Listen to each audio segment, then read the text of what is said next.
Thomas Graham, he wasn't a general yet when he was born. He was born in October 1748 in Perthshire, Scotland. He was the third and only... Nicely done. Thank you. Yeah, I was working on that before we recorded, but yeah. He was the third and only surviving son of his family. Can you tell us a bit about his upbringing and his parents? Yes, absolutely. His father was Thomas Graham of Balgowan, and his mother was Lady Christian Hope, a relative of another one of Wellington's generals. And she was therefore the daughter of the Earl of Hopetoun. And the sister, she was to be specific, she was the sister to the General Hope in Wellington's army. Okay. Thomas, the elder, was a country gentleman. He was what in Scotland you call a laird, which is somewhat equivalent to a lord. But in the strata of nobility of the time, it wasn't seen as the same rank as the English lord. Right. Nevertheless, he was an important man in the district. He owned a lot of land. He was devoted to hunting and land management, and as a result, he didn't leave his estates very much. He was educated privately, but very expensively. One of his tutors was a noted classical scholar who had translated the works of Ossian, I believe, and his name was James Macpherson. One of young Thomas's earliest memories was, as a young boy, a nanny taking him down to see a regiment of dragoons passing by the estate. But he never, like you say, had any intention of being a soldier growing up. He's very much an elder son, and Thomas was the surviving son, and so he was going to inherit these lands, and so it was very important that he basically became a farmer. Yeah, and I think it's interesting. Thomas attends college, and then he also travels extensively through Europe. He picks up languages like French, German, and Spanish. And it seems like he could have lived a life of luxury, and it seems that he kind of does that, right? In his 20s, he's like a country gentleman. Absolutely. One biographer said that tour of his was less the traditional grand tour, as it was a series of extended sort of holidays. He traveled in the company of his cousin, Lord Hope, who I mentioned before. He did attend Oxford when he came home, but there's no doubt he could have remained happily as a civilian after his father's death, just managing his estates, because much like his father, he was a very attentive sort of landowner. Right. And as the Laird of Balgowan, he was an important man in local affairs, and he did try to be useful and not just sort of a private citizen. But absolutely, he didn't need to seek adventure, really. Right. Yeah, it looks like he's going on deer hunts and just enjoying the sporting life throughout his 20s. But midway through his 20s, though, he gets married to his first wife, Mary. What do we know of her background? Well, Mary is a very fascinating figure from the 18th century. She's not as well known as some of the celebrated women of the period, but she is known for a very special reason. Her full name was Mary Cathcart before she was married. She was the second daughter of the 9th Lord Cathcart. And so she was roughly from the same sort of class background as Thomas.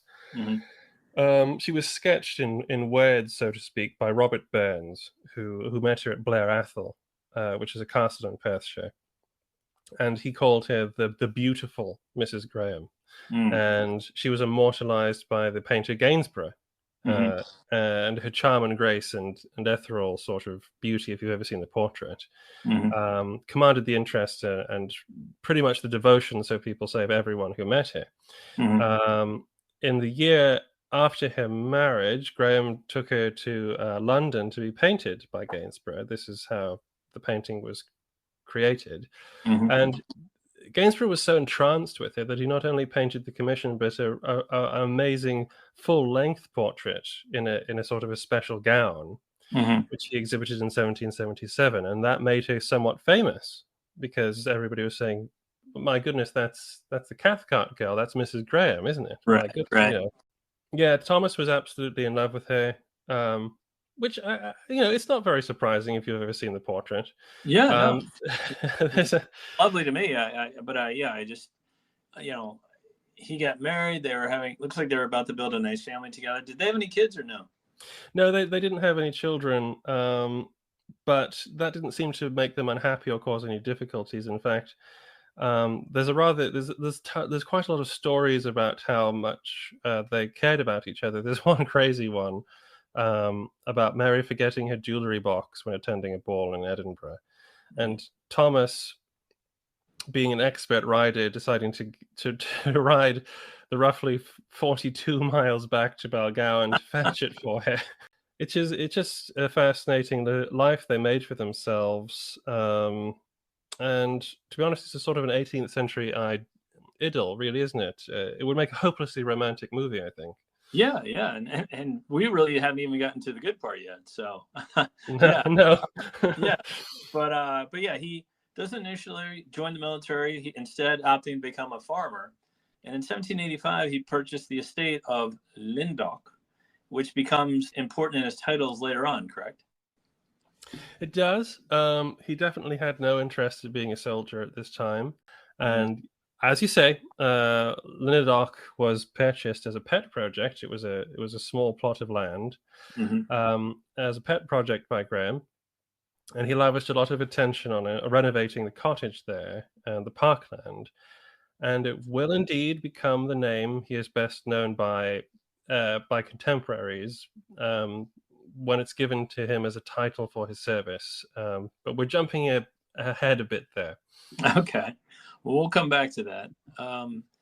Here's where the story starts to get dark, though. Like life is Yeah. going well. He's rich. He's got a nice farm. He's cultivating and reshaping the landscape. But in 1792, his wife's health begins to decline, and for some reason, her medical advisor recommends a trip to France with her husband. Seems like an odd time to me to visit France in the midst of the chaotic French Revolution. And she passes away during the voyage over to France. Can you what happens there? Yeah, I'm sorry, everybody, to shatter the wonderful picture we just so abruptly painted Yeah. painted for you, but that in sum is what happened. So as to traveling to France, war hadn't been declared yet technically, and so travel was still possible. Hmm. Um, Politically, there was a lot of people in England at this time, especially liberals, and Graham was a liberal. He was a moderate Whig. Um, and a lot of these people somewhat approved of what was going on a constitutional level in France at the time, in terms of sort of curtailing the power of the king and establishing a sort of or what they hoped was going to be sort of a British style constitutional parliament sort of thing. Right. Right. There was also, I guess, most eyes were fixed on Paris from a British perspective. And so it probably seemed safe enough because they went to the south of France. So they probably didn't associate the troubles as being that widespread, I guess. Right. Mrs. G, as Thomas sometimes referred to his wife in letters, Hmm. had always been somewhat frail. Hmm. It's suspected that she had undiagnosed consumption from Hmm. quite an early period. Hmm. Um, and she began to feel seriously unwell sometime it could have been as early as 1791. They had been advised that sea bathing in the south of France would be beneficial.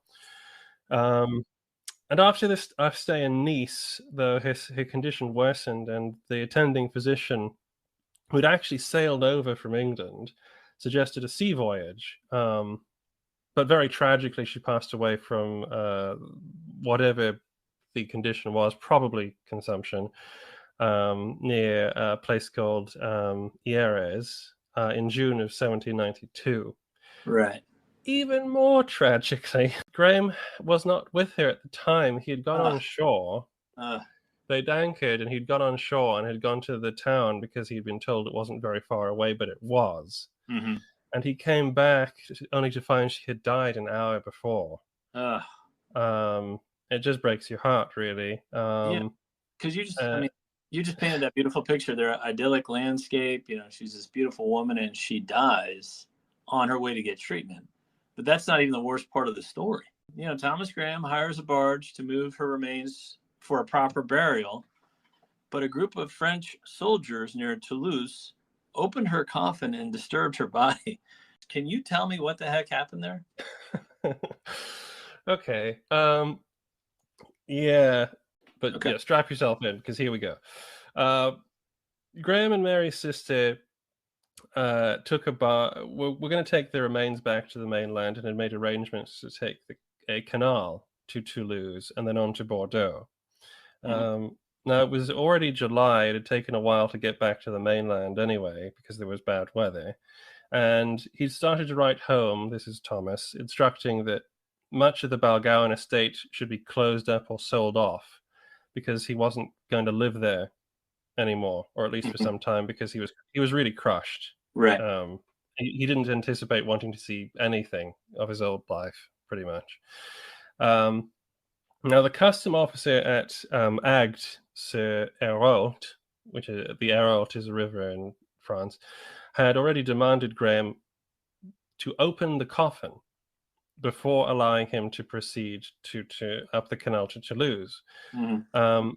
But of course, Graham said, "No, what are you, mad?" Right. And so he went to a place called Sète, where the director of customs had pity on him and gave him the paperwork which he would need to proceed to Bordeaux.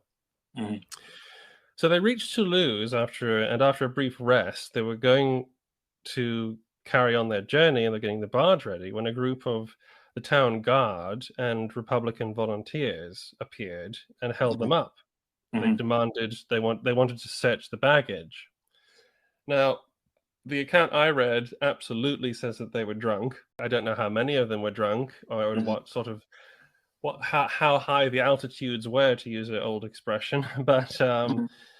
they demanded, they got to the coffin basically, and they demanded, let's see what's in there. And of course, Graham said, "Well, that's my deceased wife. I'm not going to open the coffin."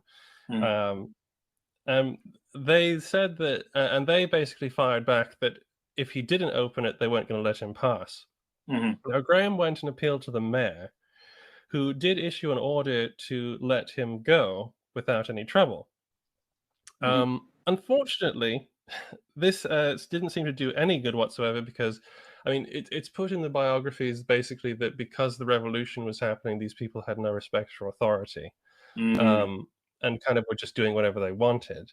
Mhm. And they seized Graham, threw insults at him, and declared that there was contraband in the coffin, and basically wrenched it open. Mhm. They did this with such violence that they broke it, and they had to. So it was in such bad repair. I must assume they must have basically snapped the lid. Basically, they must have broken the lid to get into Right. it, Right. because Graham had to buy a new, I think it was a tin coffin or something Mhm. like that later on, Mhm. or probably lead, actually. New lead coffin was bought. Mhm. But this is what happened. They desecrated the remains, basically. I don't know. I don't think they messed around with it. Nothing says they messed around with the body once it was obviously there's a dead woman in there. Right. But the very act of basically holding Graham under arrest and then tearing open the coffin is just the worst Yeah. imaginable torture, given what he's just been through. Yeah. Um, they stayed a few more days in Toulouse after this event, trying to get justice, and obviously they needed to repair the coffin. But the justice of the peace, first of all, didn't want to get involved, and then when he did get involved, he tried to keep them there until the court case was settled. And Mhm. Graham just said, "Fine, I'm not prosecuting. I'm just getting out of here." And he proceeded to Britain without further incident. Wow. And it's pretty dark. Okay. Well, At the age of 43 now, the widower Thomas Graham resolves to take a career in the military. So I guess this is kind of a tricky question. Do you think that he had some sort of awakening after his wife's death? I think we have to understand that Graham had already found meaning in his life before Mary died. Right. Um, True. and I think her death took a lot of it away from him. He hid his misery very bravely, but the desecration of the coffin at least did give him an enemy, Right. and someone to hate, someone to blame, someone to focus on. There's this combination of just losing everything that you thought you had and now having to rebuild it all. I mean, he was unable to occupy his old house where he'd been so happy. He couldn't really resume his old role right away as laird without just constant reminder of what was now gone. Right. And this compelled him to act in the struggle, like you say, to take back control, maybe chase the demons of his old life away. Right. And I think, actually, as we'll see, especially in the years closely followed, I think he might secretly have wanted to die. Yeah, you might be right. Well, in 1793, he sees his first military action in the siege of Toulon, which was a loss for the British and became Napoleon's first major victory that he was associated with. How did the now soldier Graham perform under fire? Graham's military life is such a mess. It's so confusing to try and explain to people. So right now he's still technically not a soldier. He's still he's he wants to be involved in the war somehow, but he doesn't take an actual rank position at this moment. At Toulon, his role is very curious. It's a volunteer essentially, Right. and it's a volunteer because he knows quite a lot of people in the Navy, and he sort of goes on an extended military cruise hoping to see some action, and ends up in the blockading squadron off Toulon. And because of his excellent language skills, he's one of the first British, we'll say, officers, because he was sort of taken on as an aide-de-camp, to land, although he had no actual rank at this time.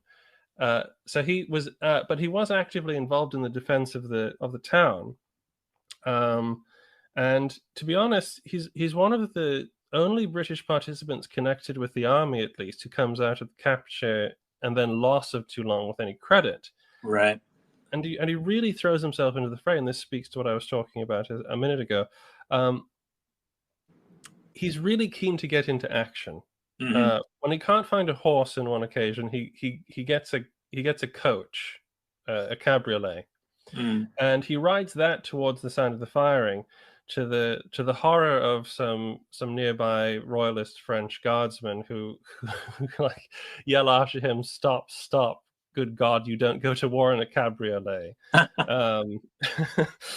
But and then on another occasion, Graham, because you have to understand that at the siege of Toulon, there was a very strategic hill that overlooked the defenses that needed to be defended. Yep. And Graham had identified this as a place that needed to be fortified. A lot of people thought that it was sort of an impregnable sort of edifice that could just be left as it was. And not a lot of people listened to him, so he very dramatically scaled the hardest, steepest part of this cliffs of this hill, to prove that it could be done, because in his words, he was more used to hills than other people. Again, that's quite a dangerous, risky thing just to jump into. Right. And it kind of shows that he's willing to risk a lot. And then, so this hill is actually taken by the French. Right. And then they have to retake it. And in the attack to retake it, he volunteers to join one of the attacking columns. And as he's moving forward, the columns come under fire. He writes quite a detailed account of this. So it obviously had a very strong impression on him. This was the first time he'd ever been shot at in anger. And a man next to him is wounded, and he helps him to the rear, and then takes his musket when he returns back to the fighting. On his way, he gets hit by a musket ball in the right arm, and he stumbles and he drops his musket, and he says that. But then after realizing the bone was not broken, I picked up the musket with my left hand and continued back to rejoin the battle, because he recognized that at such times a good example was very important for the men. Yeah, but he's just incredibly brave, and he doesn't know what he doesn't know. Like, he doesn't know he shouldn't be doing these things. No, it's a mixture of that. He's not a soldier. He's not trained for it. He actually writes. It's fascinating. He actually writes that he was just so interested in what was going on. He didn't feel afraid. It was so curious to be in the midst of this chaos that he didn't feel afraid, and that as well. That is why I'm also suspicious that he may not have had a great regard for his own life at this time. He gets an officer rank, lieutenant colonel, in 1796, and receives permission to assist the Austrians in their Italian campaign against Napoleon, which again is a major loss for the Austrians. Do you think Graham is gaining valuable experience during these setbacks against Napoleon? Definitely. The more experience you get in such matches coming from zero, pretty much is going to be great. It's going to be great for you if you're going to try and pursue this. I mean, I don't even know what he's thinking at the moment. He's just happy to be busy. Right. But like Napoleon's tactics and the French tactics. So when he meets them later again in Spain, he's kind of aware of what they tend to do. Well, that is an interesting thought. I mean, of all the British officers that end up fighting in Spain, he will have seen more of the French than some of them. Has to be said. Right. Although, in this instance, what happened was he unluckily ended up with the Austrian forces that got bottled up in, I think it Mantua, and basically he has to escape. That's another epic story. It is. It's the man's early life, right up to his romantic beginnings, and then his early war service is something right out of a John Buchan novel. It's insane. But yeah, he does this insane escape, crossing rivers in disguise to deliver dispatches, and he gets away. But we need to remind the audience as well that he's still not a full regular commissioned officer. He's still a volunteer with the local rank, the temporary rank of lieutenant colonel, because he has raised a regiment of infantry. Got it. For the army, he's raised the 90th Foot, the Perthshire regiment, and and interestingly enough, this is how Rowland Hill gets his start. He was a friend of Graham. Graham knew everybody. And Hill was an excellent officer, and Graham said, "I want good officers in the regiment, so I'm going to get Hill," and that's how Hill got to be a major in the army. But Graham is actually still without a rank, but with a lot of respect. It's a very, very curious situation. Yeah, and just moving the story along. He, after peace is briefly declared with France in 1802, he returns to England to focus on his political career. Can you tell us a bit about his political life? Yeah, little. He, like I said, he was a Whig. He was a liberal. He slowly got more and more interested in politics as he went on. He'd actually been elected MP for Perthshire in 1794. He was fully committed to being a soldier and taking care of his regiment, but he did make sure that he didn't neglect his constituents who offered a vote of thanks to him in October of 1802. And he maintained a great interest in getting practical reforms into Scotland, especially the regulation of weights and measures and the curtailing of the malt tax. And throughout Addington and Pitt's administrations, though, nobody says that he made any great remark. He was very quiet in Parliament, and he described himself not really as a party man, but just as a supporter of the government. But he was an admirer of James Fox, the more radical liberal, and he did support Catholic emancipation, which was the reason why he did not stand again for the re-election in 1807, when it was clear that the opposition was too strong to make headway with it. And so he then became very much more associated with the Whig Party, but also he tried ever more to further his military career, which was very difficult because he'd gone about it just the wrong way. There was a friend of his who said that basically what you need to do, you have a lot of money, you don't know how the system works. All you have to do is buy the lowest officer rank in the blues in the household cavalry, and in a year or so you'll be a colonel, because that's just the way it works. But Graham didn't want to be an officer, the rank of an officer that was usually given to a teenager. Right. He thought that because he had raised 2 battalions of a regiment, the Duke of York should just give him a regular commission as a colonel. Right. But York had rules that you had to serve a certain amount of time at each stage of the officer sort of branch before you could do that, even buy the commissions. Well, moving along in our story, because we're like not even like halfway through, because he's done. I mean, his resume is incredible. In 1808, there's an expedition going to Portugal and Spain with Sir John Moore to help the Portuguese against their fight again with France and Napoleon. Graham joins Moore as an aide-de-camp. How does that campaign go? Not terribly well. That's a nice euphemism. Not terribly well. Okay. No, it didn't go terribly well. Graham had been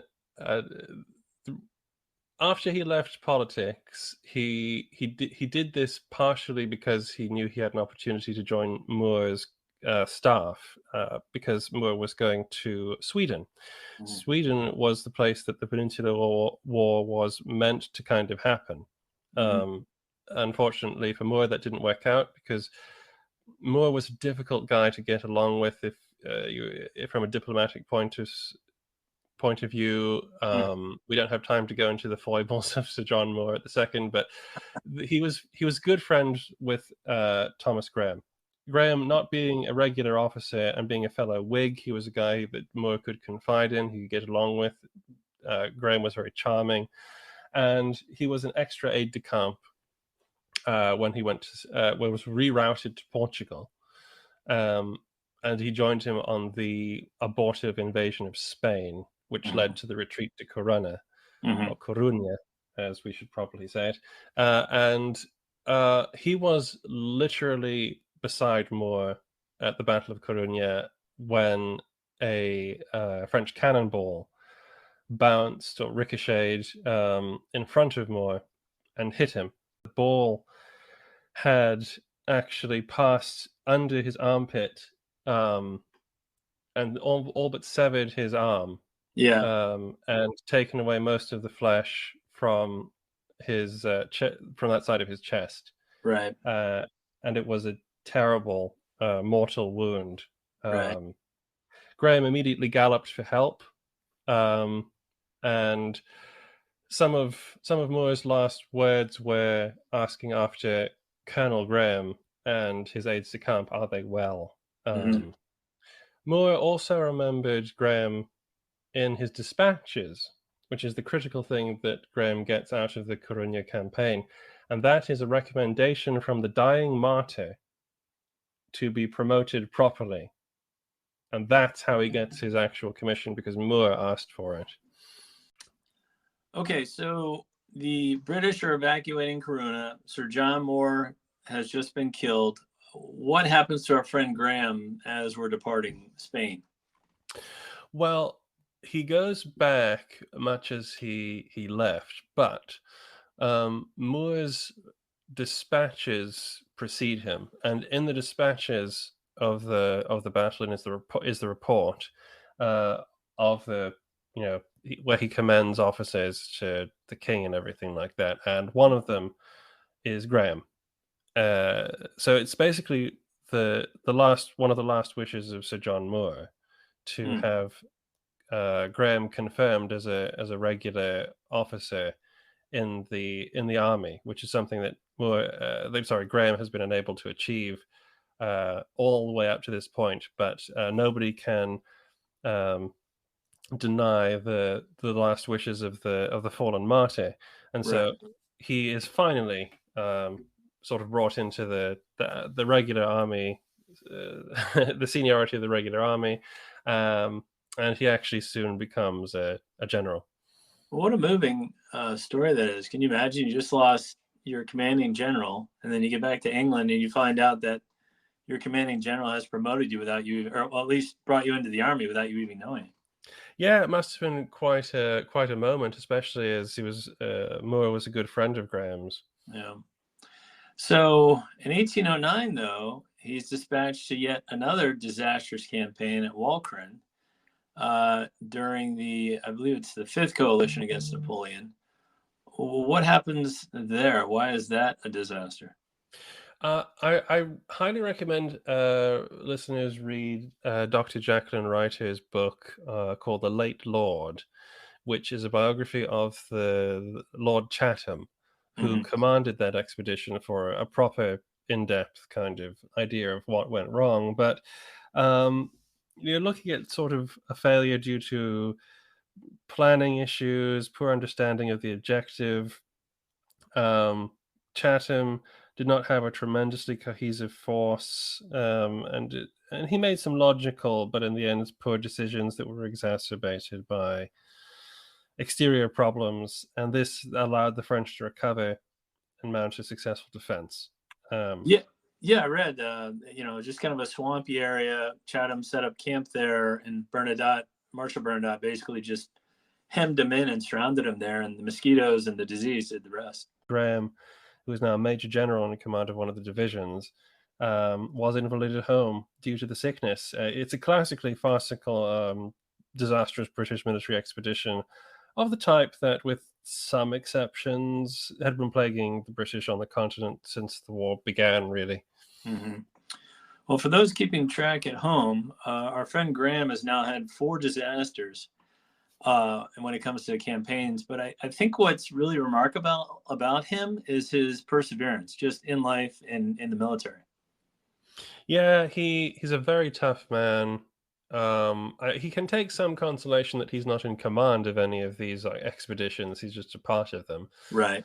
But yeah, you'd think that being a part of all these disastrous campaigns would more or less make him think, "Ah, I'll just go back to farming." Right. Right. Yeah. But yeah, he stuck with it, and he's later on dispatched to Cadiz, Spain, which is under siege by the French. Why is this stronghold so vital to the British and to their interests? Well, in 1810, Cadiz was the sort of the last stronghold still in Spanish hands, I believe, Mm. and it was where the Supreme Junta had fled. So if Cadiz fell, the French could potentially capture the new interim government of Spain, Right. which would have been a very great blow to the war effort at the very least. It was very important that they keep it. It's also, Cadiz is quite close to Gibraltar, and we all know how much the British like to keep a hold of Gibraltar. Absolutely. Key to the Mediterranean. Mhm. But the city itself is quite unique, though. I mean, it has these massive walls, and it can be resupplied by the sea. So it's not like a normal city where you can just starve it out and wait for the defenders to surrender. Correct? Yes, it's a very difficult place to take if you can't lock it off from the sea, and that is a big reason why the French have such trouble taking it. Really. But it goes on for, gosh, I think a couple of years. Oh yeah, it's ridiculously long siege, and it ties down a lot of men. So how did Graham come up with a plan to raise this siege? Well, as Graham was, his role there was to assist in the defense of the city, and he knew, or at least he felt that if that basically the defense needed to be more active, and so he was advising that if the opportunity presented itself, that a large force should be shipped out of Cadiz, um, around the French flank, Hmm. to attack their rear, essentially. Hmm. And they had to wait for a little while for the right opportunity to do this. But it did eventually occur, and in that time, you also have an interesting thing arise, but is um, the relationship between Graham and Wellington, Hmm. and the fact that nobody's quite sure whether Graham is supposed to be subordinate to Wellington or doing his own thing. Hmm. Yeah, and I think that's an interesting aspect as well. But we have this battle of Barrosa, which Mhm. kind of surprises Marshal Victor. Now, Marshal Victor is not the most brilliant general, but he's not a fool either. But it seems like he's somewhat surprised, and Graham inflicts 3,000 casualties on him. Can you kind of tell us what happened there and why this was an important victory for the British? Yes, absolutely. The Battle of Barrosa is a fascinating battle. It's weirdly cinematic in its retelling as well. It's done when Soult pulls his army further to the north of Seville, which sort of leaves Victor a little bit vulnerable to an attack Hmm. from the garrison. You get a controversy because Graham is not actually in command of the strike force. It's about 11,000 men, composed of 7,000 Spaniards and 4,000 Anglo-Portuguese. Hmm. Now, Graham is commander of the British and the Portuguese, but Graham is trying to work for the greater good here, and so he puts himself under the command, under the orders of General Pena. Right. And the Spanish advance guard successfully achieves the surprise on the French flank guards. They take a strategic position. Graham is given order. Graham at this point occupies the ridge or some position near it, but is then ordered to come down and secure the Spanish flank and rear, as presumably they're going to move on to attack the French. Hmm. However, as Graham is pulling his men down to occupy this new position as per his orders from General La Pena, he gets information that Victor has rushed to uh, formations. I forget whether they're divisions or brigades. Hmm. I think they're brigades, um, to basically take the high ground. Hmm. And Graham, again with his eye for ground, realizes that if the French get hold of that position, they will have cut their they cut their supply line to Tarifa, which is where they had landed, I believe, and would basically have trapped them Hmm. between Cadiz and the French. It would be a disaster. So Graham, not being a scientific soldier, is exactly the sort of guy you need right there at this moment. A man Right. It, who, it sounds like a fluid situation. Like it's not a set piece oh battle. yeah, Like it's changing almost every second. and timing is so crucial here. Um, if Graham had hesitated for maybe even as much as half an hour, what happens next could not have happened because Victor's men are rushing up to the high ground and coming basically down on Graham's flank.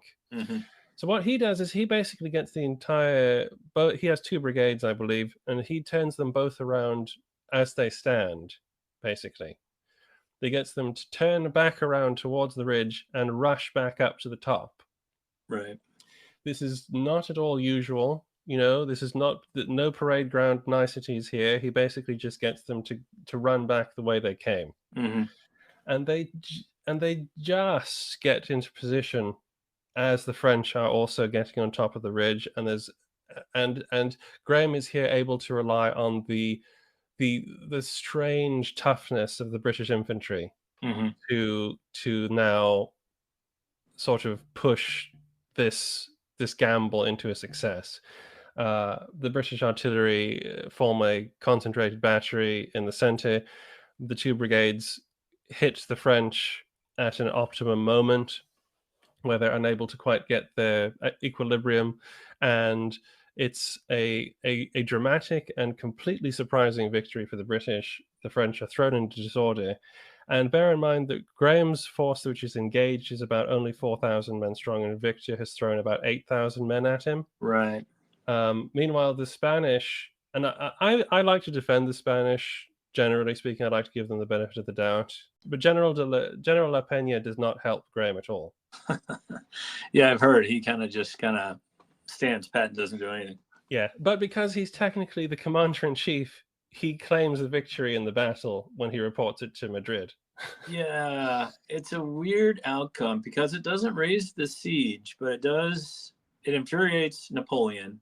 It causes Marshal Victor to have somewhat of a setback, but it's a victory. I think maybe it's more of a moral victory because it shows that the British can go toe to toe with the French in this Grande Armée.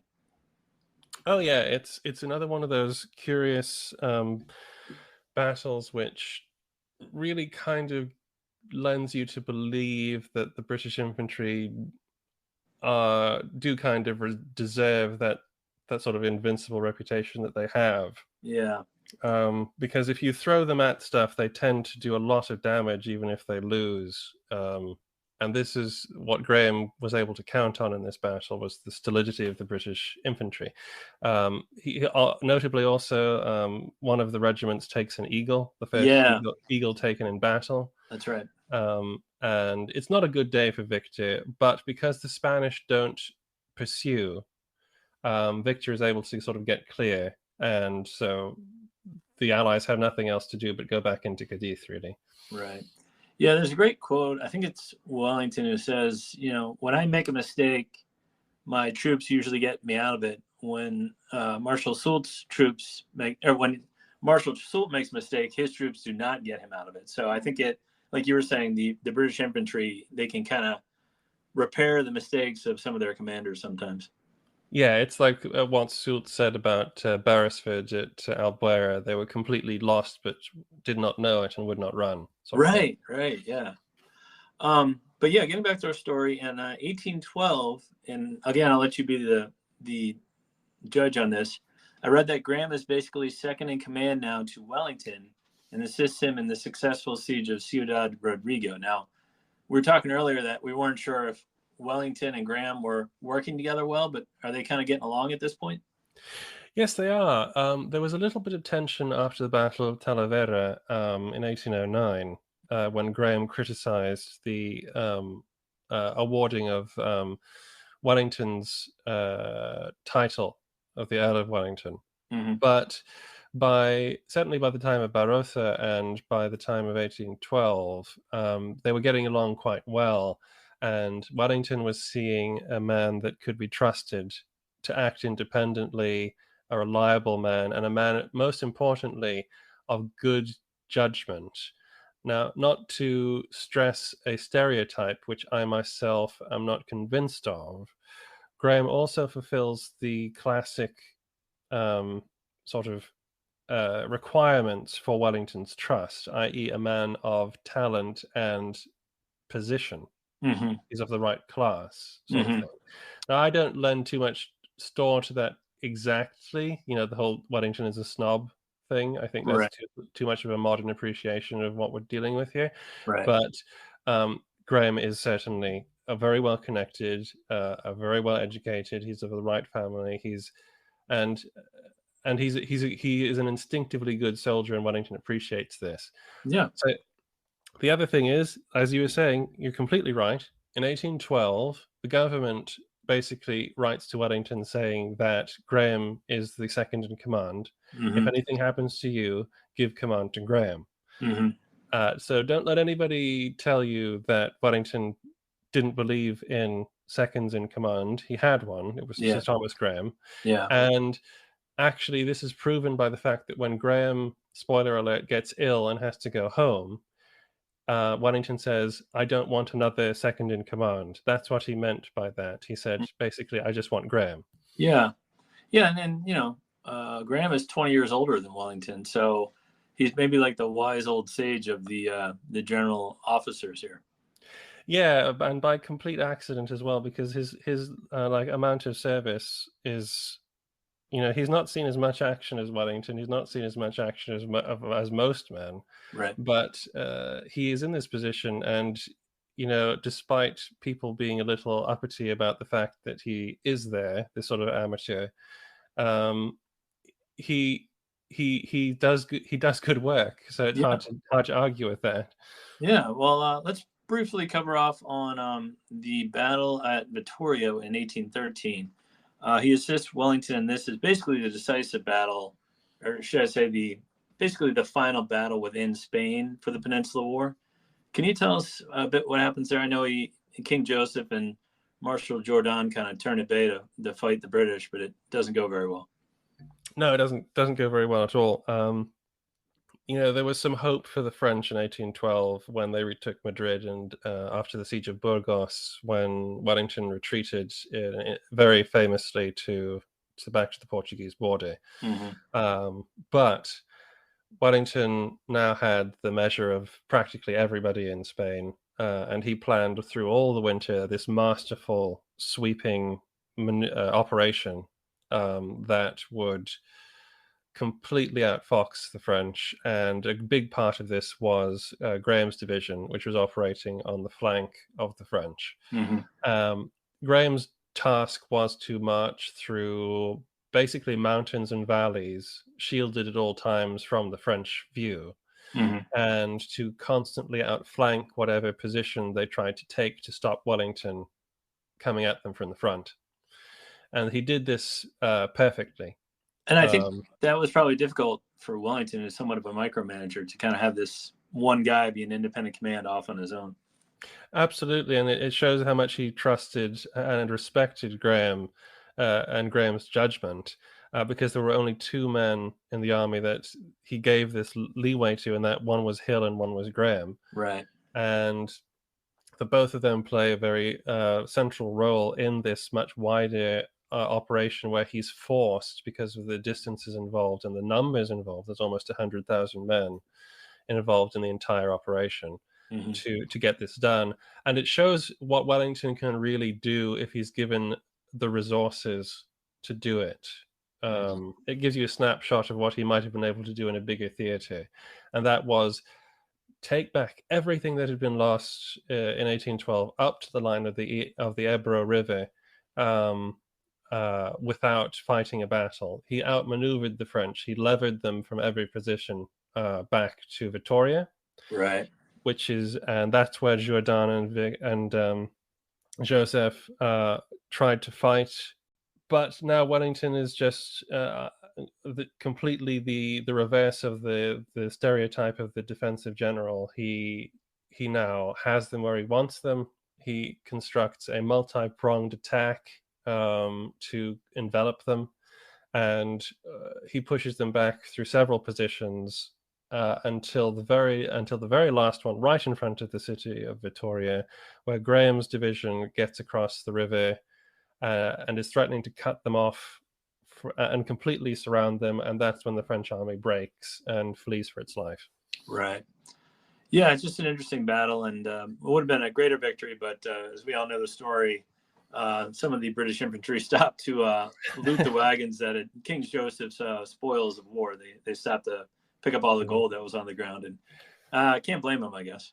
Oh, no. This is a very tempting target for any army, and I mean, it sent Wellington into utter, apoplexy. But it was difficult to get a pursuit going when all the roads were jammed with French baggage that was full of treasure. Yeah, well, coming full circle now in our story, Napoleon abdicates in April of 1814, but there's one more battle that occurs after he abdicates in Toulouse, which is, where we had all of Graham's drama with his wife in this long epic. I mean, isn't that incredible that it kind of ended there? It is, actually, and I only just actually made that connection when you said it there, strangely enough, as well. Yeah. That is very poetic. I wonder what he thought of that. It must have been gratifying and depressing at the same time. I guess it must have been, because that battle is a bruising one, and it's not Wellington's finest hour. Soult puts up a very creditable defense, and basically elects to leave the field at the end of the day, because he figures he's done enough damage. It's just kind of a poetic ending there. But this isn't the end of our friend Thomas Graham. What does he do in his later years after the age of Napoleon? Well, I mean, the Age of Napoleon, he's still a little active in it, to be honest. Prior to the Battle of Toulouse, we should point out, just because the people who are listening to this are the people who pay attention to these sorts of things. Sure. He was in command of the siege of San Sebastian. Yep. Before that, a brutal one. Yep. A very brutal one, and this is where you kind of see Graham's weaknesses as a commander, and also his advanced age. Some people are thinking he's starting to get a little old for this sort of thing. He doesn't handle it particularly brilliantly,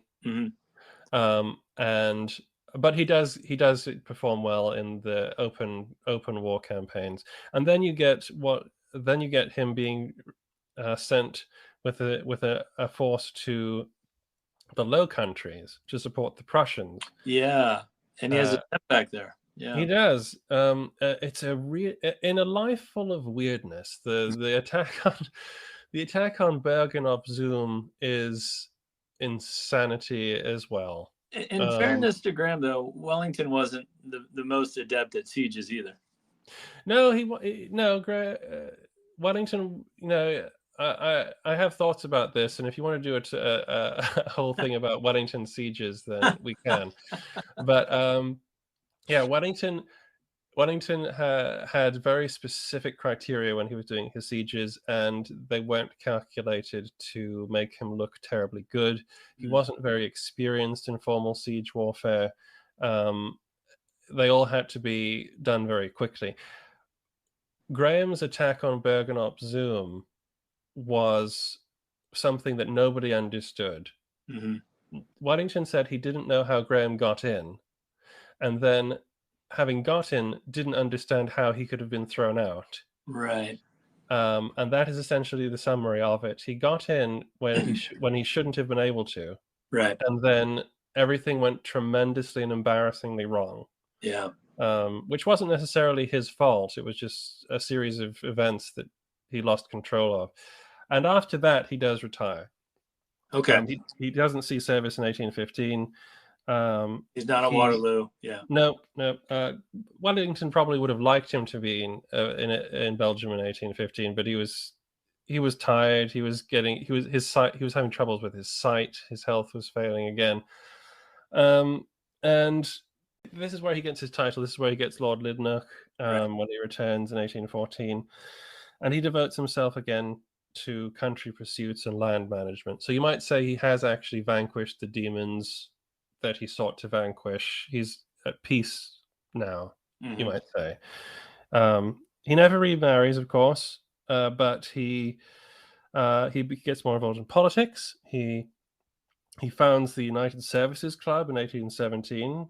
He travels through Europe. He goes and meets old comrades and walks old battlefields. Right. Apparently, he was even offered the command of the armies of the Queen of Portugal in the 1820s when he was 86. Yeah, he had a very hard life, and I think this is interesting to me. It just shows, again, the word perseverance to me. He passes in London at the old age of 95 in 1843. Yep. This is why this episode is so long. Because he lives so long. Yeah, I mean, talk about packing your life full of adventure. I mean, good adventures in Historyland. There you go. Exactly. This is a classic one. What do you think his legacy is, though? I think that Sir Thomas Graham, as he became, lived two lives. He got to live two lives, you might say. In many ways, the shot that wounded him at Toulon was a sort of a rebirth, I think. And his great mission in life thereafter seemed to be to either rejoin Mary in death or to distract himself by active service so much that he made himself so useful as to forget what happened. Right. As I said, he never remarried, and so he had no children. So his legacy is very much his efforts to sort of improve land management in Perthshire and his officers' club and his renown as the victor of Barrosa. And fittingly, Actually, I think his legacy is also the portraits he commissioned of Mary. Hmm. So that's, I think, his legacy today. It's not as grand, say, as even Hill's, and certainly not as Wellington's, but it stands as a very unique military and sort of civilian life, a very 18th century life in a way. I think you hit the nail on the head, though. He lived two lives. And I think what I take away from it, at the age of 43, he started his career in the military. And what that means to me is it's never too late to, seek a career that you want to do, or change your life. It's never too late to change your life is really what I get out of it. It's never too late to make a difference if you can find the means to do so. And Graham is very much a strangely relatable figure to that, because you're presented with the genius of Napoleon or the genius of Wellington, the capability of the regular officers in the army who just always seem to know the right thing to do through training and professionalism. And here's Graham. Here's Sir Thomas Graham, a patrician farmer from Perthshire, who said, I'm going to make a difference, and I'm going to get revenge on the people who made the passing of my wife such an extra trial to me. But just what a life. And I really appreciate you kind of give us that insight and educating on his life. It was truly remarkable, so thank you for that. No, it's my pleasure. Graham is legitimately one of my favorite characters of the period. Probably he could be my favorite British general that isn't Wellington, to be honest. No, it's quite a life. One more call out for your YouTube page. It's Adventures in Historyland, and if you want to check out Josh on Twitter, it's at Land of History, but because of the similarity in the sound, some people call me Lando. Got it. Well, I appreciate all of this. It was a great episode, and thank you for your time. No, thank you very much.